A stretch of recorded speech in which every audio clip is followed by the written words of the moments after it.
The account I want to share with you this Christmas season is just such a story.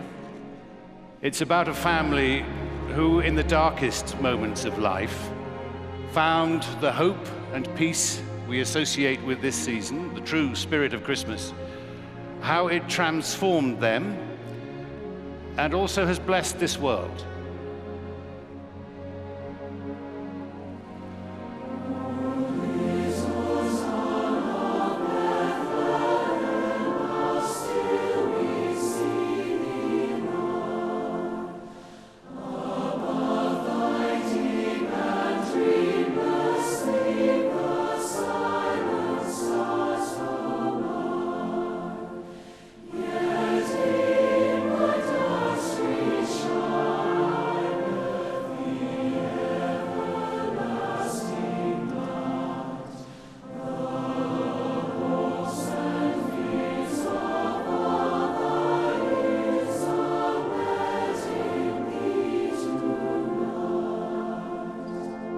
In mid-November 1873, an ocean liner, the Ville de Havre, set sail from New York bound for France, with 313 passengers on board. One can imagine their festive Atlantic crossing, with ribbons of red, swags of evergreen, and Christmas carols wafting through a dining room sparkling with candlelight. In a few days, they would make landfall in Europe, just in time for Christmas in Paris. Anna Spafford and her 4 little girls were among the delighted passengers. They had come from Chicago. Annie, aged 11, Margaret Lee, 9, Bessie, 5, and little Tanetta, aged 2. Their father, Horatio, had intended to sail with them, but was detained on business. Not to worry, he assured his wife and children. He would book his passage in a few days, and soon they would be reunited in Paris, the city of light, celebrating the season of goodwill. And goodwill is what they needed. 2 years earlier, the Great Chicago Fire had all but destroyed Horatio's business interests. So this journey was intended to restore hope and bring healing into their lives. Once on board the ship on the evening of November the 22nd, Anna and her girls knelt down, said their prayers, and fell asleep, dreaming of the Yuletide festivities to come. But at about 2 o'clock in the morning, they were suddenly jolted awake in their berths. Despite a clear, starry sky, the Ville de Havre had inexplicably collided with the Loch Earn, an iron-hulled Scottish clipper.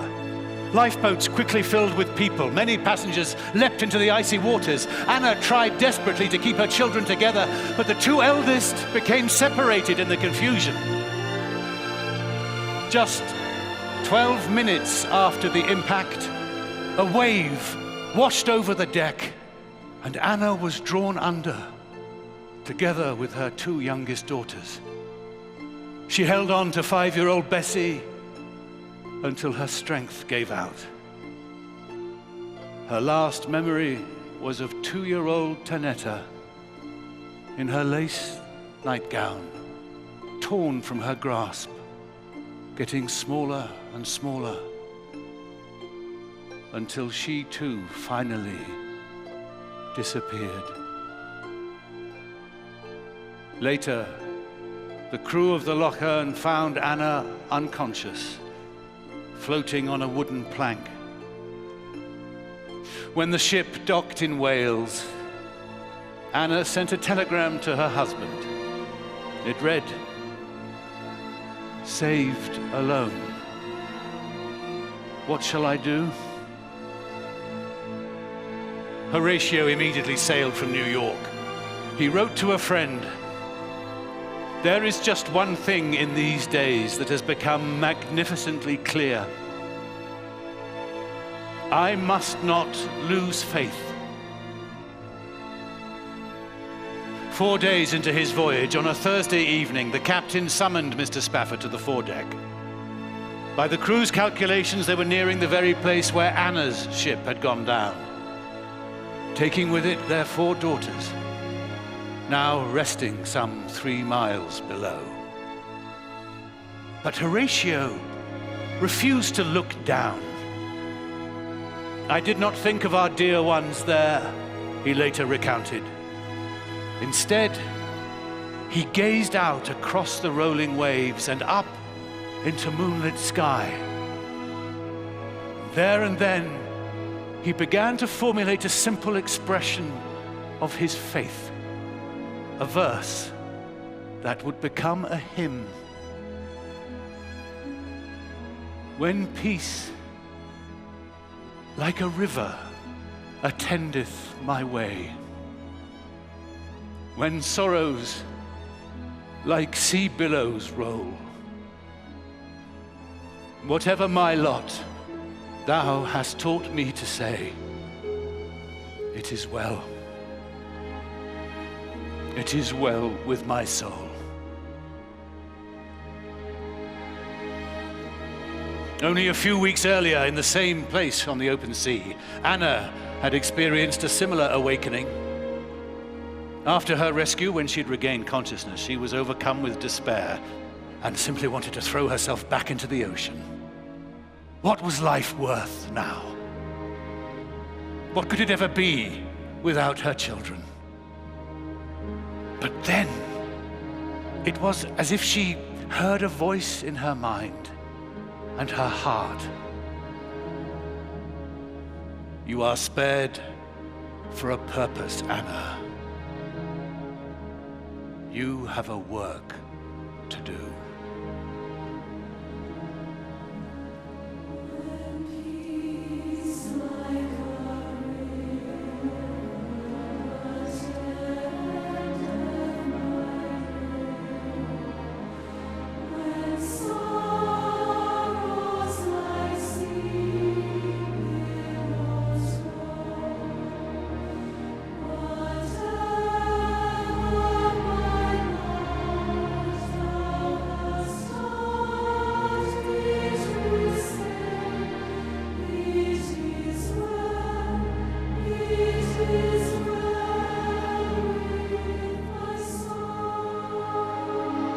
Once they had returned to Chicago, Horatio sought the support and prayers of his congregation to help him face the dire financial straits in which he found himself.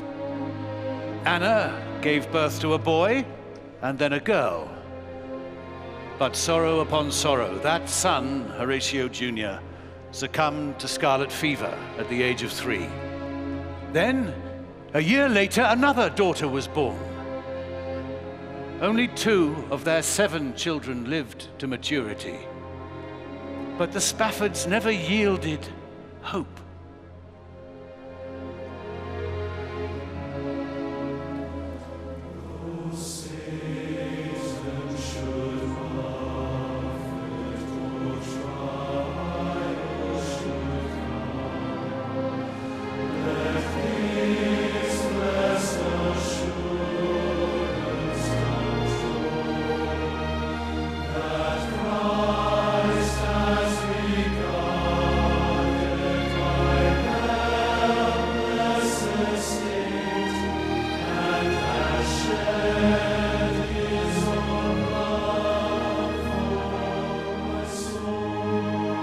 Through that harrowing Christmas season of 1873, the Spaffords became even more certain that God loves all his children, whoever they are, and whatever tribulations they may suffer. In 1881, the family moved to Jerusalem and established there an American colony not far from the little town of Bethlehem. We celebrated Christmas.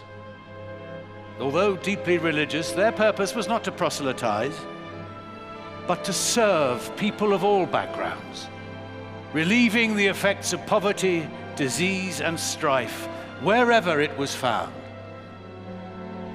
7 years later, Horatio himself died. Grieving once again, Anna Spafford had every reason to give up, but she did not. Every life has contradictions and imperfections, and hers was no exception. But when it mattered most, in her most profound spiritual crisis, when all seemed lost, Anna found the strength to move forward and to turn outward, to continue the work she and her husband had begun. And the seed of service which they had planted bore sweet fruit indeed. In time, their daughter Bertha expanded the Spaffords' humanitarian work with the simple intent of rescuing those who had experienced the shipwrecks of life as they had. During World War I, she led the way in organizing soup kitchens for refugees. She also oversaw hospitals for wounded soldiers on all sides of the conflict. One Christmas Eve, on her way to Bethlehem, Bertha met a Bedouin man, his ailing wife, and their newborn son traveling to Jerusalem by donkey. Later, Bertha wrote, "Here stood before me a rustic Madonna and babe, and similar to Mary's plight, there was no place for them to stay." By the next morning, the mother had died, and Bertha was asked to take care of the child. She agreed. She named the little boy Noel. And within the week, she had taken in 2 more orphaned babies. And so began the Spafford family's most enduring charitable work, a hospital for children. She explained, "We make no distinction in nationality or creed, the only requirement being that people absolutely need our help." And some of the Spafford's charitable work continues to this day in the children's center that bears the family name.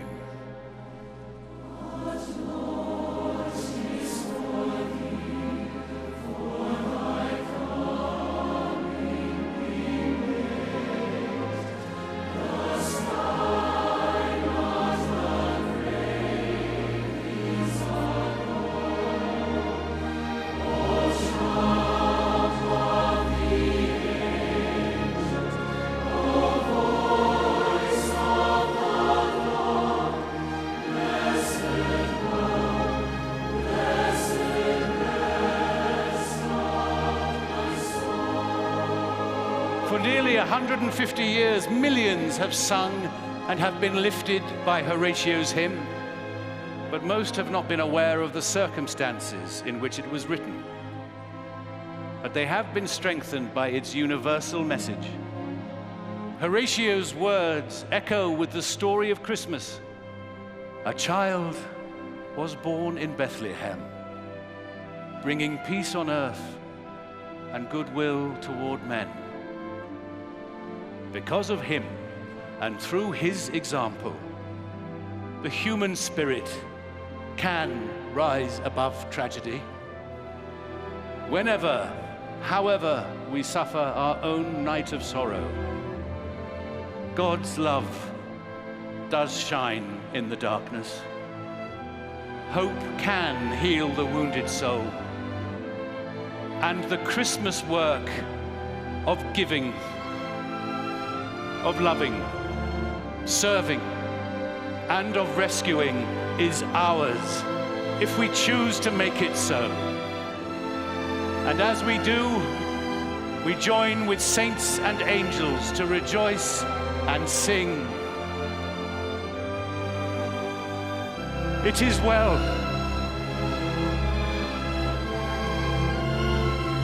It is well with my soul.